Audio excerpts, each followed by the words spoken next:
Good to be here. I'm Scott Garceau. Glad to be back, and I'd like to welcome all of you to the 2023 Johnny Unitas Golden Arm Award as we salute the best from today and honor our proud past here tonight. This award celebrates John's impact on the game and what he meant and did for our community. Tonight we honor a young man right here who follows in his footsteps. Right now, we'd like to ask Father Justin Goff from the Cathedral of Mary Our Queen to join us for the invocation. Father.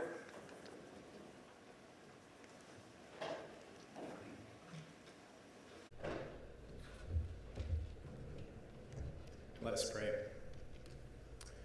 Good and gracious God, source of all strength, you alone give us victory and make possible every virtue. We give you thanks for the blessings you have given us, especially to Jaden, his coaches, and his teammates at LSU.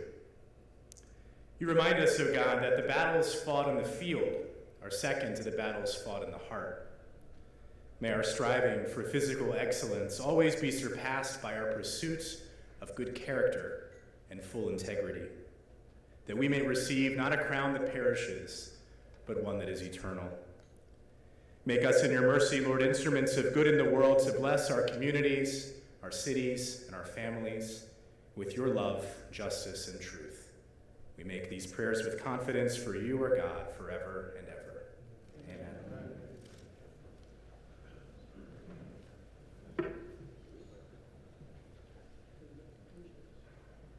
Thank you, Father. It's always a special night as we honor the legacy of John, who basically reinvented the quarterback position right here with the Baltimore Colts. Family members, teammates, friends, and fans in this room know how special he was and what John stood for. Tonight we honor a special young man who will receive the award named after John. Now let's welcome the president of the Johnny Unitas Golden Arm Educational Foundation and son of the Golden Arm, John Unitas Jr.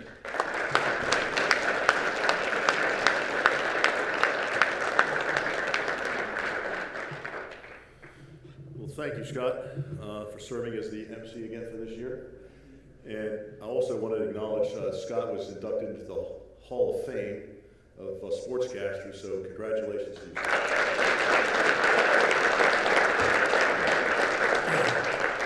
I want to thank you all for coming here this evening to celebrate both my father's legacy and the man voted as the top college quarterback for 2023, Louisiana State University, LSU, Jaden Daniels.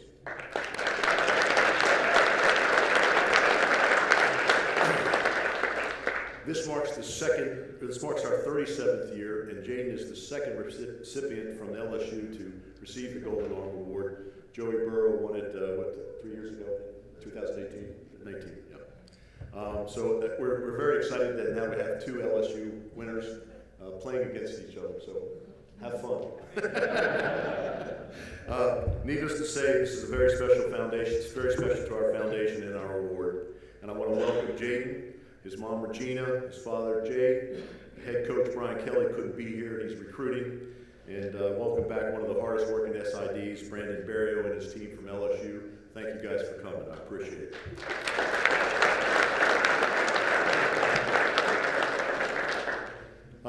I'm going to hit on a few things of Jaden's career, and I'm going to let Scott finish, because this list could be as long as this wall. This is how amazing this young man is. His LSU career numbers stand at 6,725 passing yards, 2,019 rushing yards. My father didn't have anywhere close to that in 17 years, by the way. And 8,744 yards of total offense.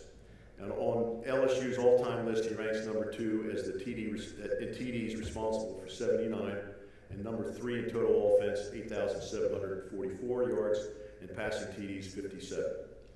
And I'll let Scott finish the rest because it is tremendous stats that he has, and that's the reason why he won. This honor this evening is just one of many honors that lay ahead for Jaden, and I'm looking forward to seeing him take home the Heisman Trophy as well.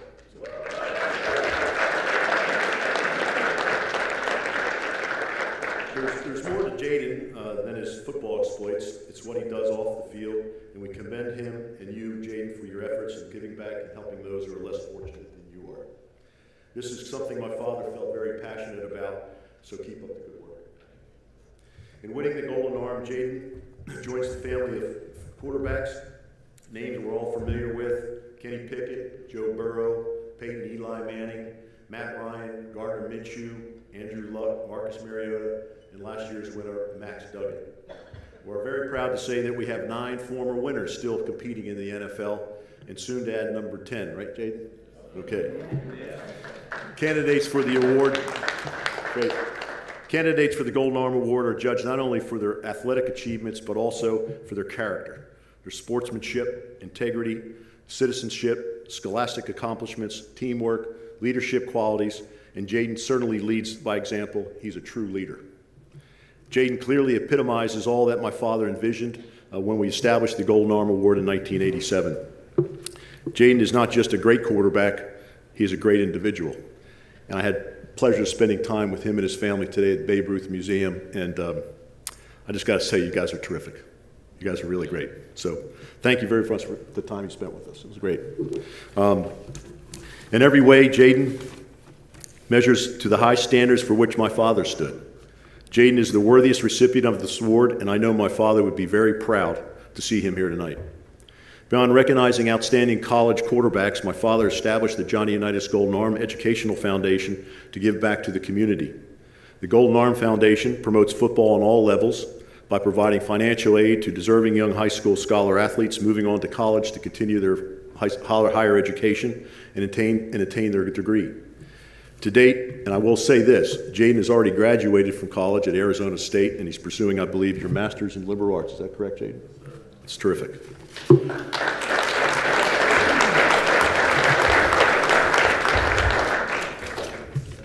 To date, with the help of our sponsors, the foundation has awarded more than $750,000 in scholarships to deserving young athletes in both Maryland and Kentucky.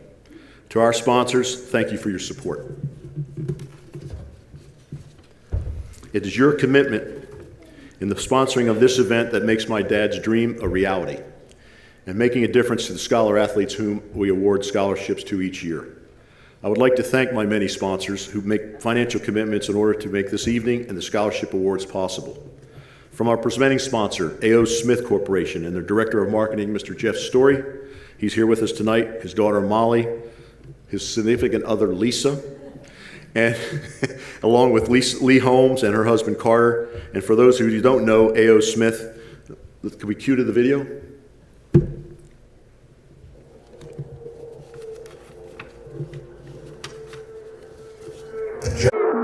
Johnny Unitas was the first to deploy the 2-minute drill. A.O. Smith was the first to develop the glass-lined steel tank. Johnny Unitas was the first to play 47 consecutive games with at least 1 touchdown. A.O. Smith was the first to launch a commercial water heater with a helical heat exchanger to deliver maximum hot water at the lowest possible cost. Johnny Unitas was the first to play 4 consecutive games with a 120 passer rating. A.O. Smith was the first to launch a truly comprehensive, high-efficiency product line featuring standard technologies, tankless, heat pump, and solar. Good things happen when 2 pioneering innovative spirits come together. A.O. Smith is proud to sponsor the Johnny Unitas Golden Arm Award.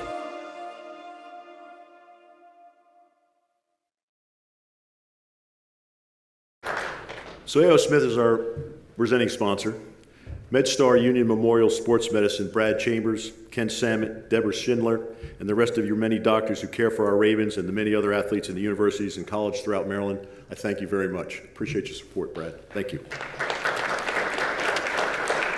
I also want to thank Dunbar Security Systems, Kevin Dunbar, Jeff Berg, and Andrew Maggio. Where are you, Kevin? Thank you so much, guys. Appreciate it. And thanks for bringing Joe Fields. I also want to thank HMS Insurance Associates, Gary Burr, Steve Muchler, Dave Cadigan, Scott Reber. You're here. Thank you so much. We appreciate your support, buddy. Thanks. Also want to thank Tektronic Industries of North America, owners of the brands like Milwaukee Tool, the Dirt Devil. I want to thank Sean Daughtery and David Levish and his brother, I believe Edward, is here with us tonight, and your entire team. So thanks again for your support. And the setting for tonight's event, the Four Seasons of Baltimore, Inner Harbor Hotel. Lindsay Meckler, Rachel Mitnick, and the rest of your staff, you guys have done a fabulous job. I thank you very much, and it's a pleasure to be here with you. Thank you. Also would like to recognize the many organizations that provide in-kind support for us as well. The Babe Ruth Museum, Sports Legends, Mike Gibbons, Sean Hearn, Katie Dick, Ed Muirholz. This display is from the museum today, so we thank you for bringing that by, Ed. Appreciate it. I also want to thank Coforce, who the production company that puts this on and does the live streaming. I want to thank Johnny Baker, John McLean, Adam Cosgrove, and the rest of your team. Thank you very much. You guys have been terrific. I want to thank Comcast, Robin Salza. Also want to thank AE2 Creative. Andrew Prasad and his wife Allison are here with us tonight. Thank you, Andrew. Appreciate it. I want to thank Trey Incorporated, Brian Burlace, Caitlin Dash, and Courtney Waggle. Encore, the video team back there, Justin Day, Brian Lupo, and their video team. You guys are doing a great job. Thank you very much. Wolf Professional Security, Brian Wolf and your team, thank you so much for keeping us safe. And last but not least, George Raines and his wife, Extraordinaire Worldwide Chauffeured Services. George, thank you very much. You'd be great, man. Thank you again. And last but not least, I want to thank my family, my wife Christine, my daughter Jillian, and my son-in-law, Anders Krohn, and our new additions to our family, our grandsons Luca and Liam, and I'm sorry they're not here with us. To my son JC and his wife Georgina, and for all your help, patience, support, and most of all, your love. I want to thank again for you all coming out here this evening and help celebrate the accomplishments of this very fine young man, Jaden Daniels. Have fun.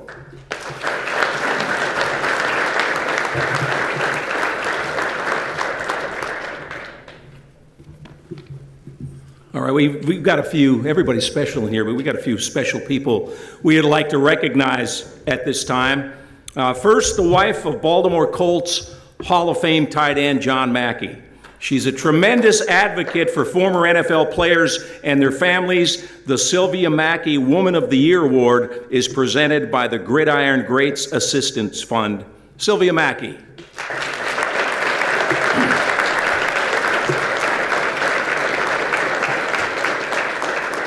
Next, a Baltimore Colt who had a 12-year NFL career. His rookie year in Baltimore was John's last year with the Colts, so the kid and the legend became good friends. He came to Baltimore from American International. Yeah, start looking for that.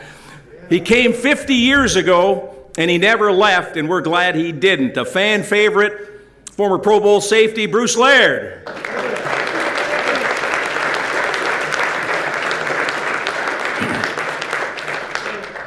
This former Colt was also a Johnny U teammate. This linebacker had 34 interceptions, including 8 in a single season. Baltimore Colt player, Ravens broadcaster, now Calvert Hall coach, Stan White.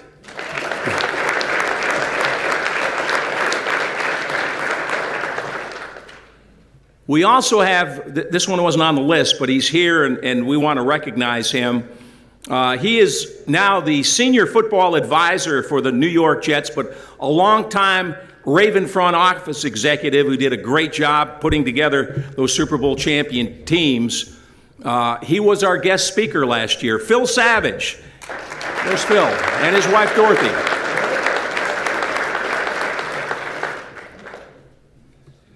And we have another special Colts wife with us. Tom Matty had a great career with the Colts and spent all 12 years of his career with John.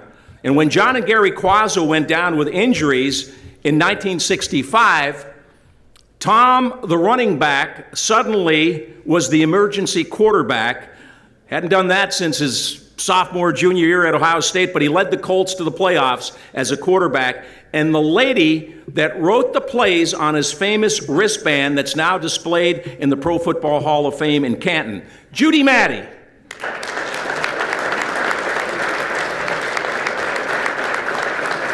There she is. Hi, Jude.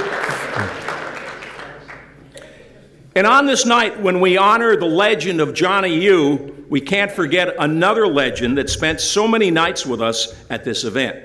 He and John were close friends and icons in the same era in their respective sports. How lucky are we in Baltimore to have had these two that gave us so much? But as great as they were, they always acted like they were just one of us. Tonight we remember John's friend and our friend. He was here with us last year at this event. And Brooks Robinson, he'll always be with us.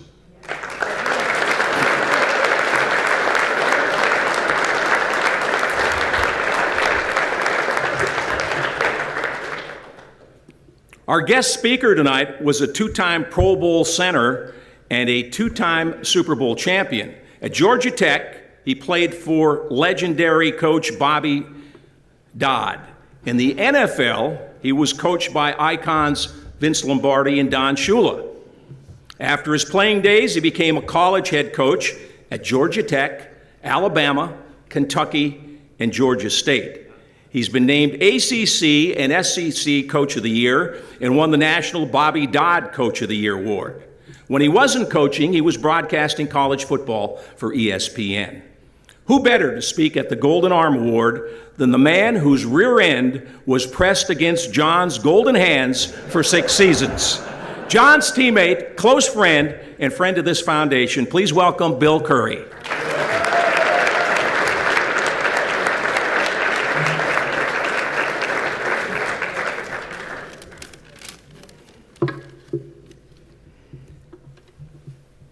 You scared me coming down the stretch there.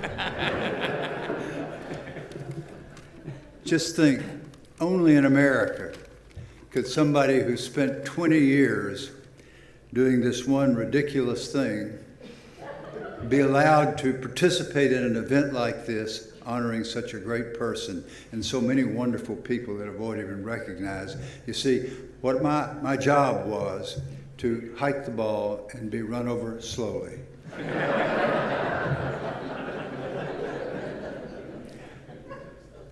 I'm so indebted to so many people in this room tonight, I would take up all of our time if I took the time to thank each of you, but you know who you are. But quickly, the ones that are unavoidable, my wife Carolyn for one.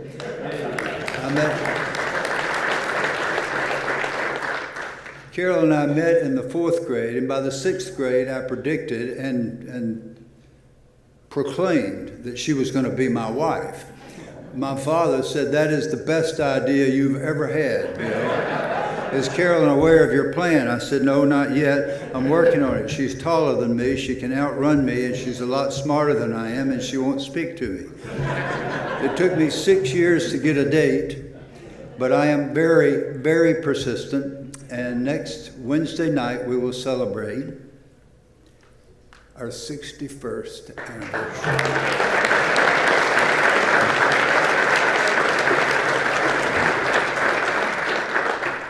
She is the light of my life, and she's the reason that I'm still breathing. God bless you, sweetheart. So I've been in love with this woman. You calculate, do the math, 69 years. She's been in love with me for almost 6 years now. I started doing the dishes. Guys, that works. Get in the kitchen, do the dishes. Mama will love you for that if she doesn't like you for anything else. Some other very special people that are here tonight that must be recognized. Tom and Judy Maddie. Every year when we would come up for training camp, our children and Carolyn would hang out, and Judy would put them up, and our daughter named her Juju.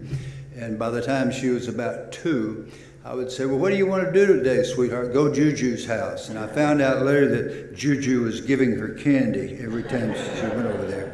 But the Maddies extended their home to us and loved my wife and children, and we will never forget you for that, Judy, you and Tom. John Mackey and Sylvia literally adopted us. I'll never understand it, but I'll be grateful. As long as I breathe, Sylvia, I will remember the way you and John welcomed us really into your family and changed our lives, having grown up in the Jim Crow South. We didn't understand a lot of things. And John and Sylvia took their time and effort and their gentle nature and their incredible intelligence to inform us of certain things that we should know about. And then the only one big mistake that I made, and it was all John's fault, he talked me into being president of the NFL Players Association, and I will never forgive any of y'all for that. But when John decided you were going to do something, that pretty much was the end of the conversation.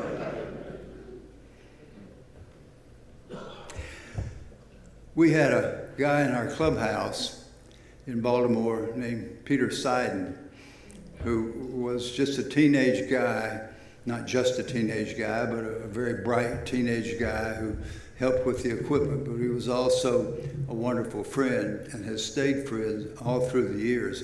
And Pete came down on his own from New York City just to attend this event in honor of John. And Pete, you're here somewhere. Where are you? Stand up, Pete Seiden, please.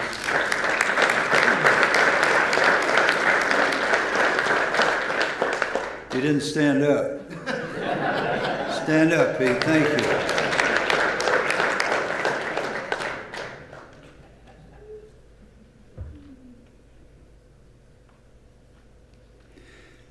The John Unitas magic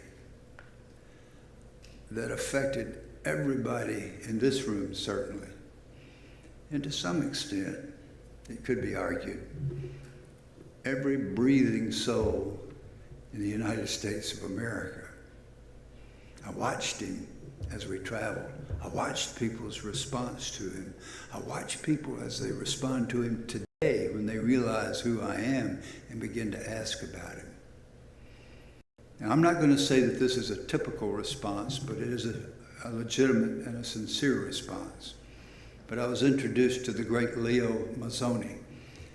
Some of you may recognize that name because by actual record in the books, in every professional sport, the most successful assistant coach in the history of sport, in any sport, is Leo Mazzoni. He was the Atlanta Braves pitching coach all through those years of Maddox and Glavine and Smoltz. And their records before they joined him and after they left him put against the record they had while he was coaching them, there's no comparison. He was the best coach of all time in any sport. Well, I'm introduced to Leo. I'm an old baseball freak. So I'm excited. I'm shaking Leo saying, hey, Leo Mazzoni, wow, it's so good to see you. And I'm standing there and then I'm trying to get my hand back and nothing's happening. The guy won't let go of my hand.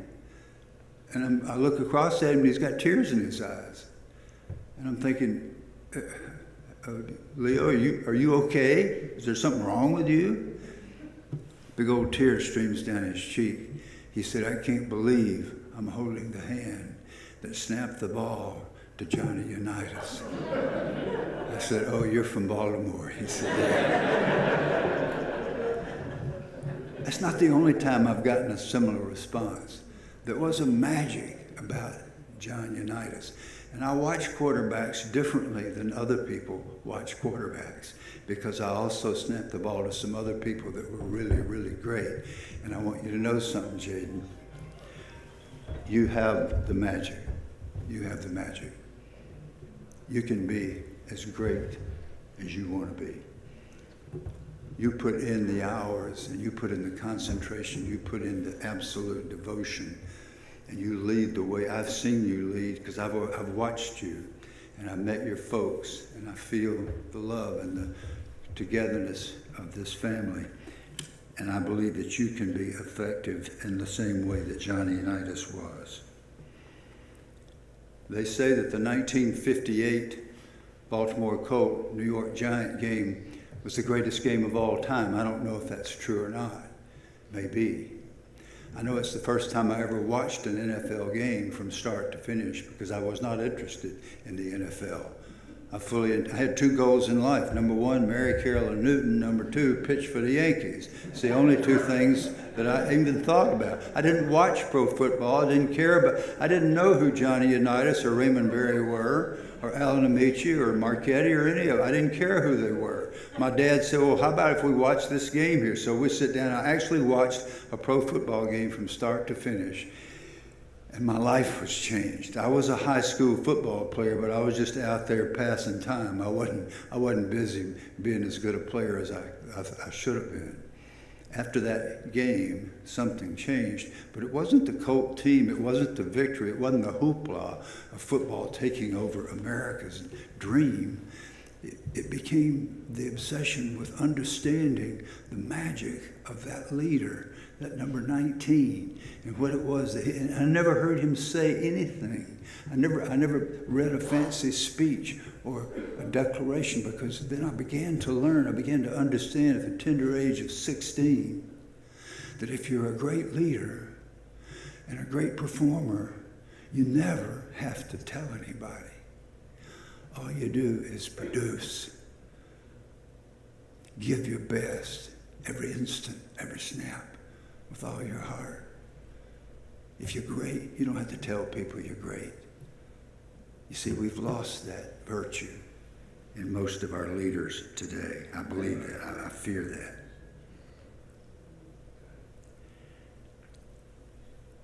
Through circumstances beyond my control, except for the fact that I wasn't good enough to stay on the Green Bay Packers. Other than that, it wasn't my fault. Vince Lombardi decided to put me on the expansion list, a fate worse than death. And to make it even worse than that, the New Orleans Saints, who didn't exist, claimed me off the world champion Green Bay Packers, and I had started Super Bowl I.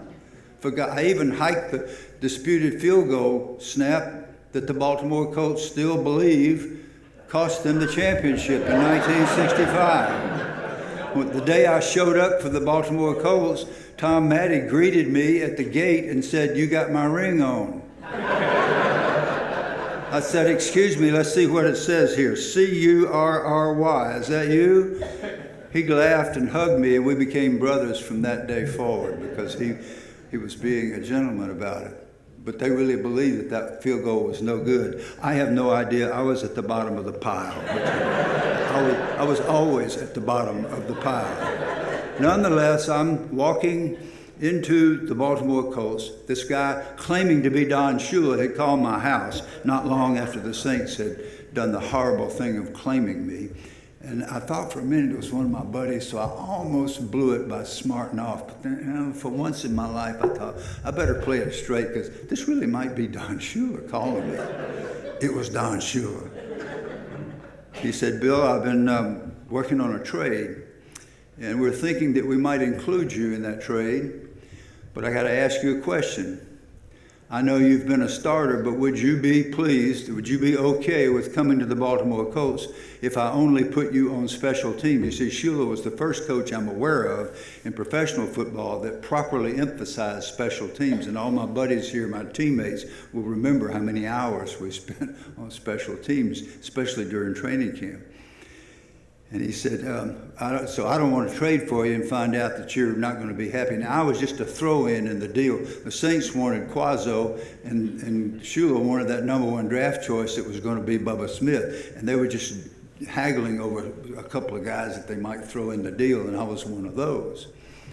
He said, "Would you be okay with coming to Baltimore and playing just special teams?" I said, "Coach, I would walk to Baltimore to play for you." And I meant it. I meant every word of it. So I'm walking to practice the first day, and I had thought, well, we'll go to Baltimore. Probably it's a lot like Green Bay. It's north of Atlanta. So it's going to be nice and cool up at Westminster, Maryland. It was about 1,000 degrees, and I'm trudging down to the practice field, which is down in a hole. And all my buddies here, my teammates, remember that hole.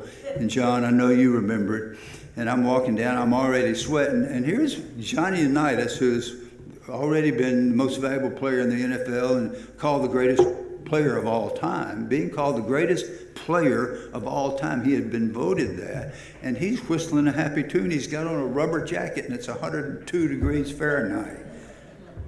And so I just thought, being a wise guy, I'm going to make an impression on this great man. "Hey, John, what are you so happy about? What are you whistling? You're whistling a happy tune." He said, I'll never forget this, if I live to be 1,000. He looks over at me and says, "Billy, you know you're going to be a long time dead." I said, what'd you say? What'd you say to me? He said, you're going to be a long time dead. What does that mean? If you only got a few days on this earth. If you don't like where you're going today, then you might need to go somewhere else. I love to go to football practice.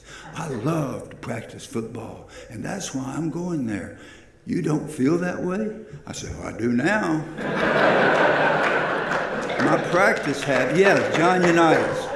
That actually happened. John Unitas, first words he said to me out of his mouth. So we practice, and God knows we practice. Shula's training camps were twice as hard as Vince Lombardi's. I'm not making this up. Twice as hard, twice as long, both practices in pads, full speed. A lot of times special teams in the middle, and sure enough, he stuck me on every special team. That was fine with me. In fact, we had a near fist fight in our very first game. I clipped a guy. Rick Vogt ran a punt back 80 yards, and I got called for clipping right in front of the bench. Shula runs on the field, grabs me, shakes me, and delivers, how shall I say this? He delivered some rhetoric that Lombardi would have been proud of it. It was rough, you could say. Well, me being a competitor and him coming across the white line, I responded with worse language than he had used. I screamed in his face because I didn't think I had clipped. So we're watching the films on Tuesday morning, and John Sandusky, the assistant coach, says, Curry, is that a clip? I said, well, it might be. Don't know. He said, well, let me make a suggestion to you, Curry. The next time you decide to dog cuss the head coach on national television, you be damn sure that it's not a clip. Do you understand? I said, I think I got it, Coach. So I went and found Shula. He took me back in the equipment room, and I'm stammering around. I said, Coach, I'm so sorry. I'm out of line. I was stupid. I got a big mouth, and I've always been in trouble for shooting my mouth off, and I should have never have spoken to you like that, and I promise you it'll never happen. Carolyn's flying in with our 5-week-old baby girl the next day, and I'm going to have no job. I'm going to pick her up at the airport, and we're going to drive back to Atlanta. So I'm just praying that he doesn't cut me after one game. You know what he did? He smiled. And he said, I kind of like that. Just don't clip the guy. End of conversation. So we were going to be aggressive and to be the most aggressive team in the league, and we're not going to be penalized. And John Unitas, even though he and Shula didn't always hit it off, you don't put two thoroughbreds in the same pasture. We learned that when we moved to horse country.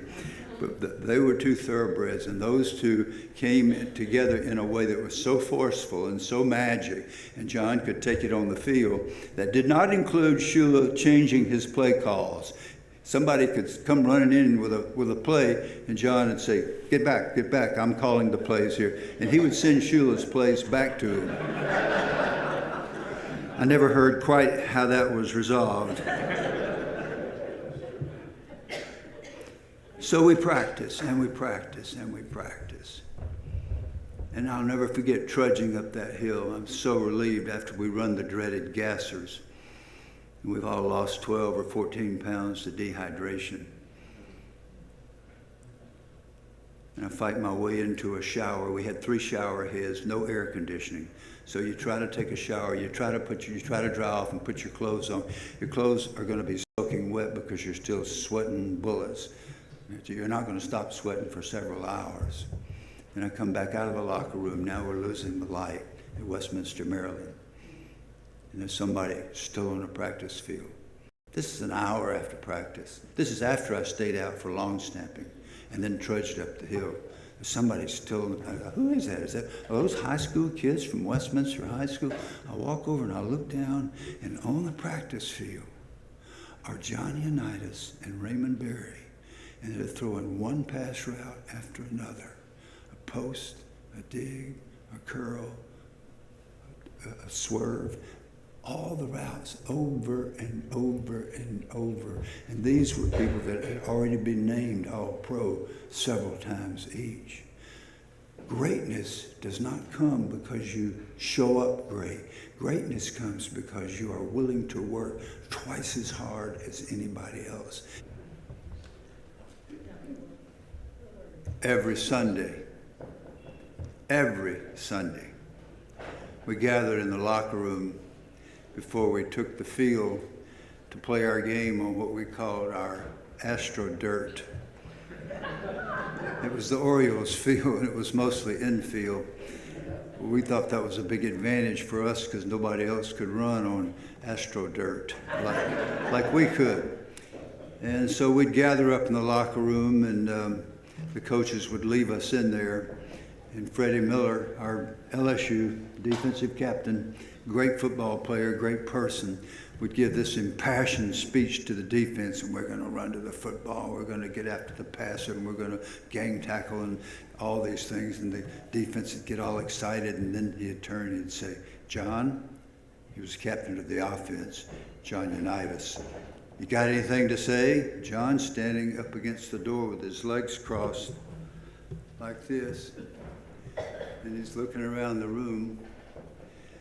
And he and Vince Lombardi are the only two people I can remember who seem to have the ability to capture eye contact with all 40 people in the room, but they did. And John would look around the room for a few seconds, and then he always said exactly the same thing. Talk's cheap. Let's go play. And he'd walk out the door. We would have followed him into hell without a thought. You don't have to tell people when you're great. All you have to do is be great.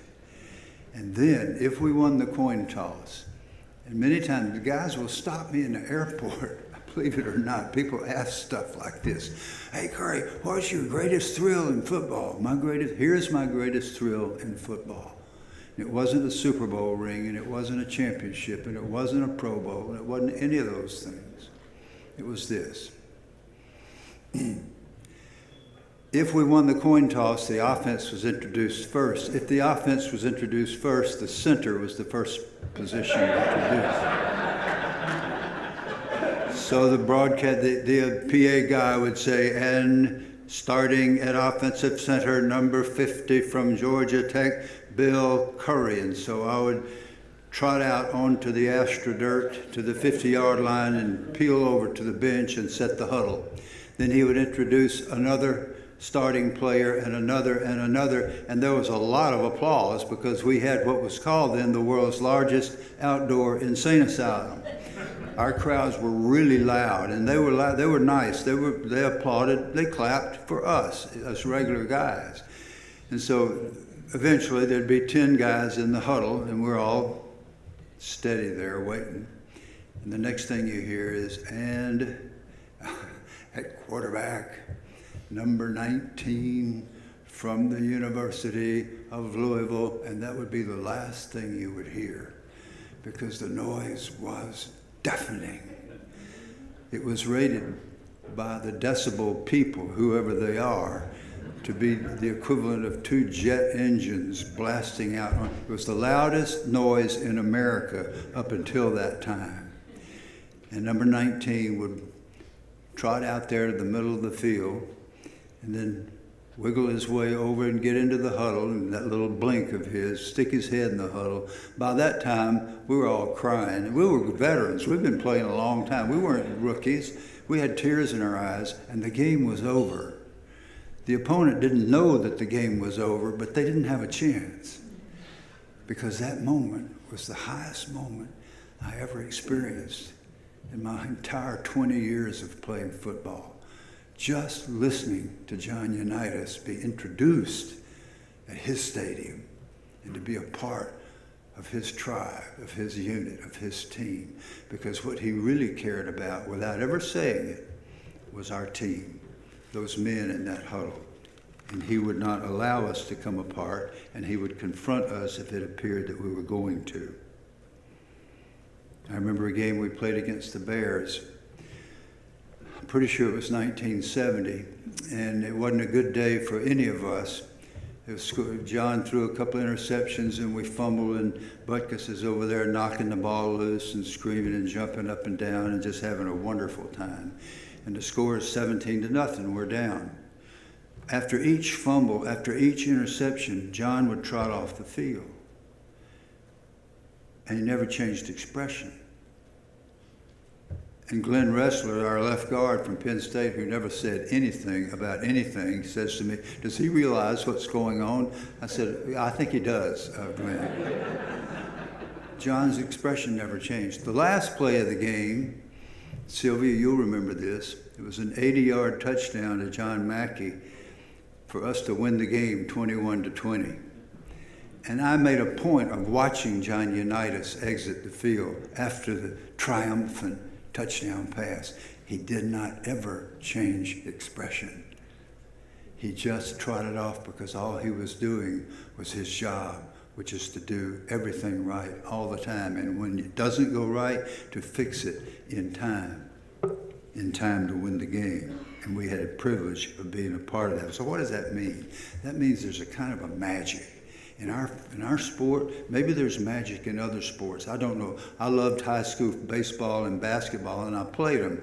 And we had some really good teams, and we had a little magic on those teams. But we didn't experience anything like this. So what were we doing when we were out there with this person who was really not like the rest of us, and this person for whom we don't have words to express his charisma and his effect on us, what he can do for you when you don't think you can take another step. Because let me tell you something, in the fourth quarter, when there's 1:14 on the clock and you got 80 yards to go for a touchdown, you're 4 points behind, and it's 102 degrees Fahrenheit, and I've played 22 games in a row and I have not missed a snap.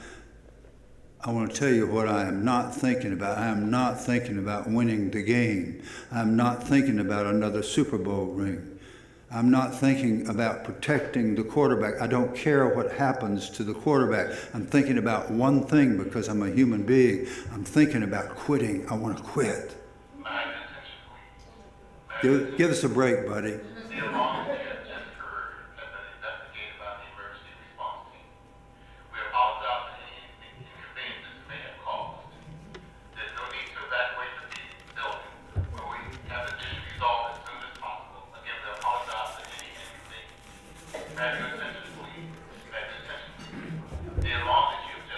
You just said that.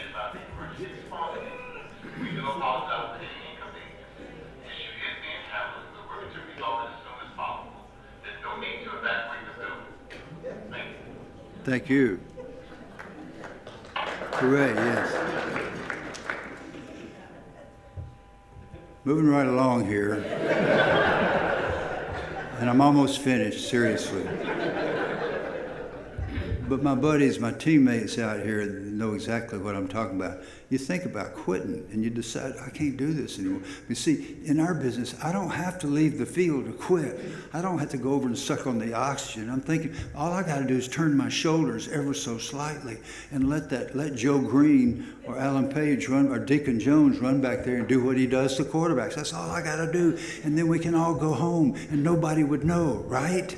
Wrong. Everybody would know on our team. So what is it that makes people go when nothing else will? This still small voice that comes from the heart of your leader, from your teammate, and indeed your heart in time, and it says, don't you dare. You bend your knees, you move your feet, you keep your head up, you protect Jaden till the cows come home. You give him time, don't you dare let them touch him. You sacrifice your body. What is that? That's love, is what that is. Because you see, when we forget about our stupid differences, when we forget about our racism and our anti-Semitism, when we forget about our misogyny and our hatred of other groups just because they look different or feel different or think different from us, when we forget those things, when we come together and we truly grasp hands and we get into our 2-minute drills and we're in agony and we have to produce, our capacity, when we reach across those lines and join hands, our capacity to do the right thing does not increase arithmetically. It does not increase geometrically. it increases exponentially, and it does it in an instant, so that at the end of that awful trial or game or period of time or whatever it is, we can look each other in the eye and we can know this day we took the leadership seriously. We took the greatness of a John Unitas. We took the greatness of our own togetherness, and we made all the difference. That's what great leaders do to other groups of guys like me. God bless you for being here tonight and honoring this great young man and honoring our great older brother. It is such a privilege to have been a small part of it. And thank you for coming back after the interruption.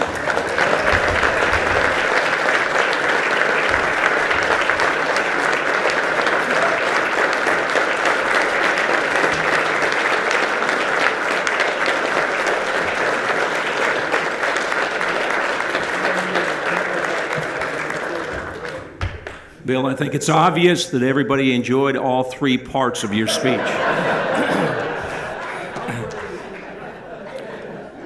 I see one more face I'd like to introduce. It's an LSU night. Jaden here. This man played on the LSU championship team for Les Miles, but we know him around here. He is the head football coach at Loyola Blakefield. He's smiling a lot these days because they won the Turkey Bowl this year. Anthony Zayu's right here. Coach?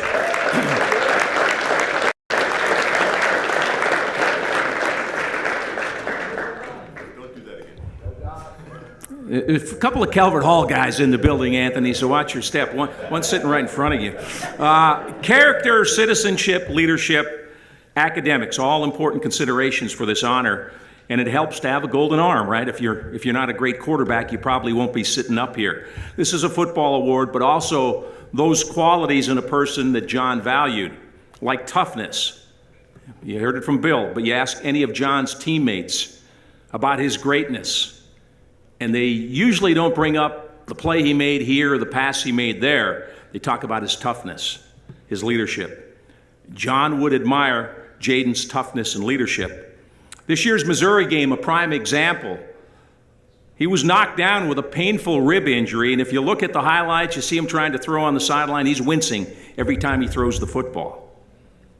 Well, in the second half, he completed 10 of his 12 passes. He threw 3 touchdowns in the game. His team was down. They came roaring back and won 49-39 in a great comeback, and he was named SEC Offensive Player of the Week when he was hurt in that game. John Unitas-like. Leadership. Well, when the team voted for captains, nobody got more votes than Jaden. They knew he was a leader. And you can check the student-athlete box. John talked about it early.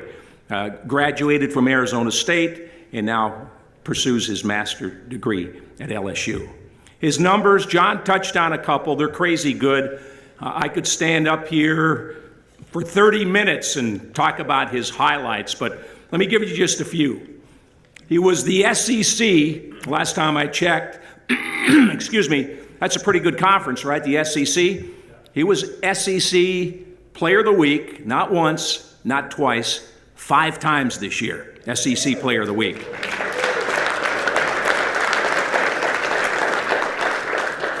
He ran for over 1,100 yards this season and 10 touchdowns. He averaged 8.4 yards a carry. His golden arm completed over 72% of his passes for over 3,800 yards. That's this year. And he passed for 40 touchdowns this year, 40 touchdowns with only 4 interceptions all season long. He became the only player in FBS history to rush for 200 yards and pass for 300 yards in a game. He had 606 total yards, 234 rushing, 372 passing. That was in a win over, not a bad team, the Florida Gators. Pretty good stuff. This year, he leads the nation in total offense, passing TDs 40, responsible for 50 touchdowns, leads the nation there, leads the nation in passer rating 208, yards per attempt, rushing yards by a quarterback 1,134, and yards per play 10.71. He's third nationally in passing yards per game at almost 318 yards a game. Yesterday, the SEC coaches voted Jaden the Offensive Player of the Year. Besides the Golden Arm Award tonight, he's a finalist for 3 other national awards: the Walter Camp National Player of the Year, the Davy O'Brien, and the Maxwell Award. And Saturday, he's one of 4 in New York for the Heisman Trophy Award.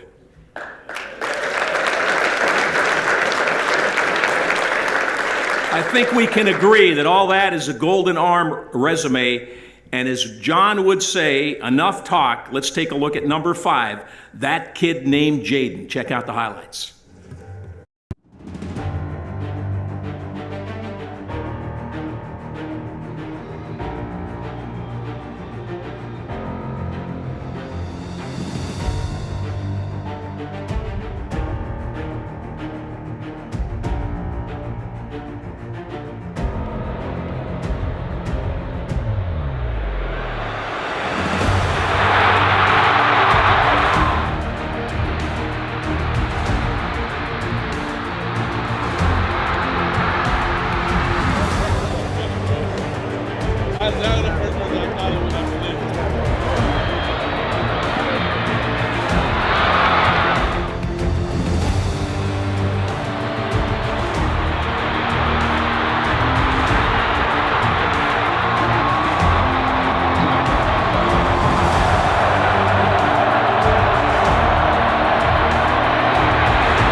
What's up, John Unitas? How you doing? Jaden, how you doing, my friend? I'm doing great. Listen, I wanted to personally congratulate you on winning the 2023 Johnny Unitas Golden Arm Award. I appreciate that. And you've earned it. You have earned it. Thank you so much.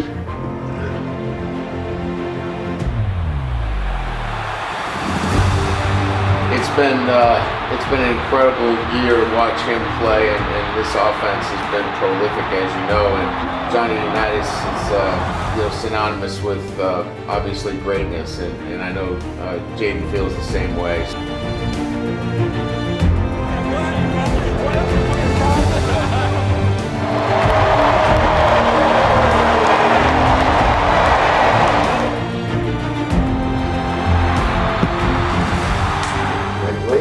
The golden arm. All right, let's go. You got to give him the golden arm, right?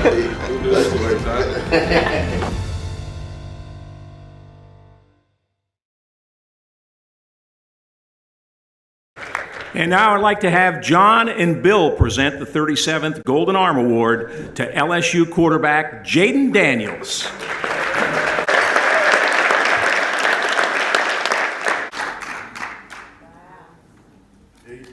Congratulations, my friend. Thank you. Deserve it.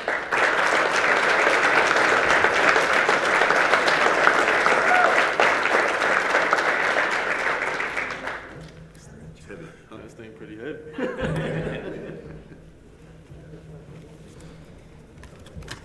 I ain't gonna lie, I'm just excited to be here, honestly. First time in Baltimore. First time on the East Coast, so I thank you guys, for accepting me and, showing me great hospitality. Before I go any further, I always like to give glory to God, for saving me and giving me these skills and talent, everything that I need to be up here to be successful in life. So thank you to him. There's a long list of people, I can't name everybody, but that helped me out throughout my career, throughout my life, to get to this point. So if you guys are watching this, you guys know who you are. First, I'd like to thank Coach Kelly, Coach Denbrock, and Joe Sloan, my quarterback coach. Coming to LSU, trusting in me, to go out there and lead the team, lead the program, and kind of just write my own legacy, set my own records and stuff like that. So I thank them and trusting me and be a leader also. TK, appreciate you, dog, for everything. We started working out at ASU, and now we're here. Thank you for everything. Coming home and helping me out, helping me get better. Everybody, I want to thank my O-line, because without them, I wouldn't be in this position. They're putting their body on the line for me to protect me and keep me upright. I love you guys. I hope you guys see this. Also, just all my teammates, receivers, running backs, blocking on perimeter when I'm running, so I can big runs, catching the ball, making contested catches. And I want to say one more thing. Hopefully I get this out here. Malik Neighbors for Belinnikoff. He needs to win the trophy. I want to thank everybody that coached me. My San Bernardino Pop Warner years, all the way to Cajon High School. My former teammates, that still support me to this day. You guys mean a lot to me. Y'all know how much the support means. You're my brothers, and I love you guys. I'd like to thank my mom and my dad, my biggest fans and supporters. Without you guys, I wouldn't be in this position. I'm blessed to have you as my parents, and I love you guys more than words can explain. I'd like to thank you guys, the selection committee for the United family, for welcoming me open arms. To everyone here, I can't believe it to say how honored I am to receive this award. When I look at the past winners, I realize I'm in an elite company. Super Bowl champions, NFL vets, quarterbacks who elevated the position in this game. Even though they're the best at the position, that's not why they're selected. This award goes beyond skills to more important things like characteristic, scholar, achievement, and leadership. All of these qualities have one thing in common: you don't have to be 6 feet tall, or have a golden arm to achieve them. You need to have faith, hard work, and a lot of special people to help you along the way: teachers, coaches, mentors, parents, grandparents, and family. This award recognizes not just the player, but also the person the other 6 days of the week. A lot of people know Johnny Unitas for the amazing and tough player he was, one of the greatest to ever play, the model of the modern quarterback. But Johnny Unitas was much more than a quarterback. He was a husband, a father, a grandfather, and someone who cared deeply about his community. Some of the stuff I embody, other than the father and grandfather and husband. But at the end of the day, what we do off the field will matter much more than what we do on it. It's great to see the Johnny Unitas legacy live throughout his family. I want to thank you guys for inviting me up here, and awarding me this trophy. I'd like to take these last few moments to talk about the legacy and remember the few people who are important to me. It starts with my grandparents. They passed away in the beginning of 21. So they were there for me every step of the way in my life until they passed. They picked me up from school, took me to practice, and always kept me laughing and smiling every time I was with them. People wonder how I stay cool in the pocket. Well, I'll tell you my secret. It's because I had grandparents who showed me how to be brave in the face of adversity, how to keep smiling after you take a hit. I call them Papa and Nana. I love you guys. I miss you guys. I wish you guys could be here to see this moment. I'm sorry. I know you guys are watching me, I just wish you guys were here. You love me, and I was taught to be myself, always, to be humble, but also to be legendary, and most importantly, always be joyful. And that's what I'm going to do every day to honor you guys, and I just want to say thank you guys.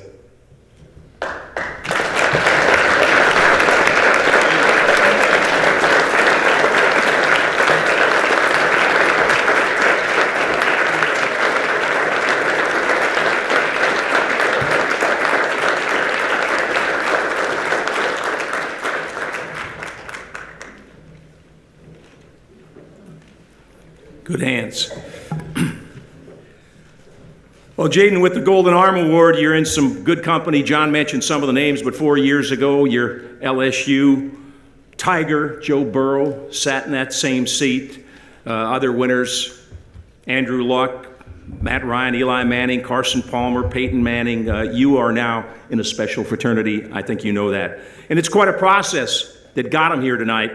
An original list of nearly 50 of the nation's top quarterbacks. That's where it starts. That list was reduced to 10 and then reduced to the final 5.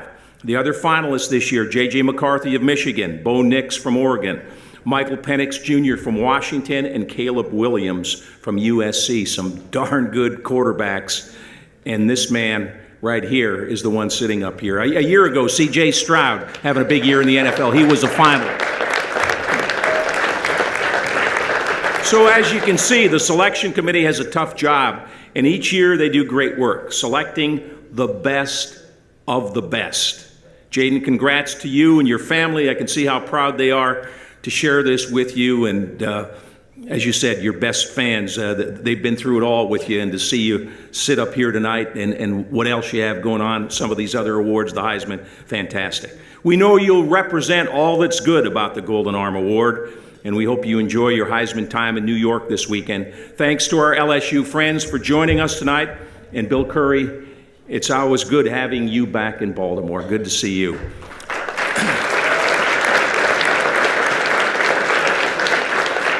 And also a special thanks to all of you for supporting the Golden Arm Foundation. Many of you have supported the Foundation Scholarship Program in the past, and if you would, and if you haven't, and would like to make a difference for a scholar athlete, again, it would be appreciated. But thank you very much. Congratulations to Jaden. Good night, everybody, and happy holidays.